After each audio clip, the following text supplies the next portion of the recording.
大家好啊！啱啱咧做緊呢個巴縫咧，已經擺咗個 tray 落去啦。咁啊，而家係做緊磚，咁啊想同大家分享下咧，而家做磚嗰個情況嘅。咁咧而家呢個巴縫咧就做咗未夠一半啦，大概一半到啦。咁啲磚就鋪到一半到啦。咁啊個 tray 咧就做咗喺度噶啦。咁個 tray 下邊咧其實係個木廊嚟嘅。咁我通常咧就唔用嗰啲腳嘅，因為點解咧？近呢幾年咧個經驗話俾我知咧，用嗰啲腳咧，通常咧好快咧個承托咧就會有機會咧踩凹嗰個shower tray嘅。因為有啲 shower tray 咧就好堅硬嘅，有啲 shower tray 咧就好薄弱嘅。咁啊真係要睇個質料啦，同埋佢嗰個承力嗰個程度啦。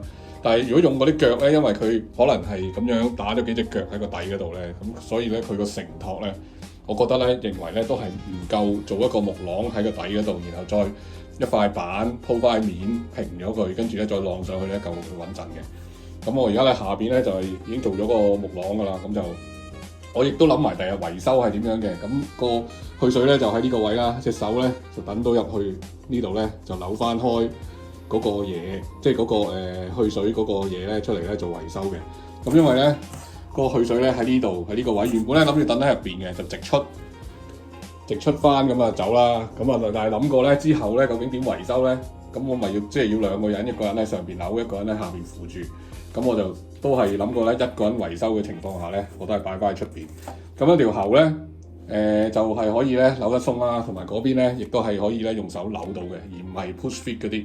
push fit 嗰啲咧有機會咧已經好難再，如果擺喺入邊咧好難再整翻出嚟啦。我亦都有諗過黐膠水一了百了嘅，但係黐膠水咧都係有機會，日後咧都係有機會咧，如果塞咗咧喺嗰啲駁口位咧有機會漏翻出嚟嘅，所以咧我就後尾都係用翻咧收入去嗰個方法咧去做嘅。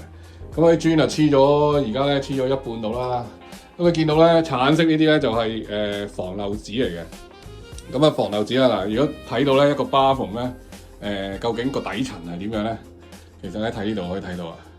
呢個咧係個 baker board，就係防水嗰啲板。咁跟住又再一張防漏紙。咁呢個 baker board下邊咧呢一埲牆我新間啦。咁呢個 baker board 嘅入邊咧就係一個 plaster board，一個石膏板 baker board， 跟住再防漏紙，然後咧就再鋪磚咁樣啦。大概嗰個情況就係咁樣啦。咁啊而家今日咧計唔知夠唔夠料啊？應該就磚就可能都唔夠添啊，因為我買個數量咧啱啱好得嗰6 pack， 咁我攞晒6 pack， 咁啊應該爭1 pack 嘅，可能爭少少啦。而家試下夠唔夠啊？再去買就再咩啦。咁跟住第二日咧，之前都介紹過啊。咁啊我鋪晒磚上去之後咧，呢度咧就直落翻條喉落嚟咧，就係做明喉嘅花灑龍頭嘅，就喺呢度嘅。咁啊而家咧就繼續努力先。咁咧呢個咧就係一個都有幾有經驗嘅師傅咧，我都好多謝佢啊！佢就教我咧，就話咧嗰張防漏紙咧就最好咧就係喺個 tray 嘅上邊，咁啊即係好似而家呢種效果啦。因為點解咧？嗰啲水，譬如假設啦，喺呢條罅漏入去啦，萬一嗰啲收口粉啊爆咗啊，或者點樣啦，漏入去嘅時候咧，啲水咧就會喺呢一度，然後沿住張防漏紙咧漏翻個 tray 度啦，就唔會直落去下邊啦。嗰個原理就係咁樣啦。我都好多謝呢位師傅咧，同我分享佢呢個經驗嘅。但係咧問題咧就係呢度啦。我之前咧做過一個維修咧，佢就係有咁樣嘅情況做咗，貼咗喺嗰條邊做咗，但係咧佢都係啲水咧喺下邊流落去。今日個分享咧係咁多先，我就繼續努力工作啦。咁啊希望中意呢條片嘅朋友咧 like、subscribe、share 我哋嘅 channel。下一集再見，多謝收睇，拜拜。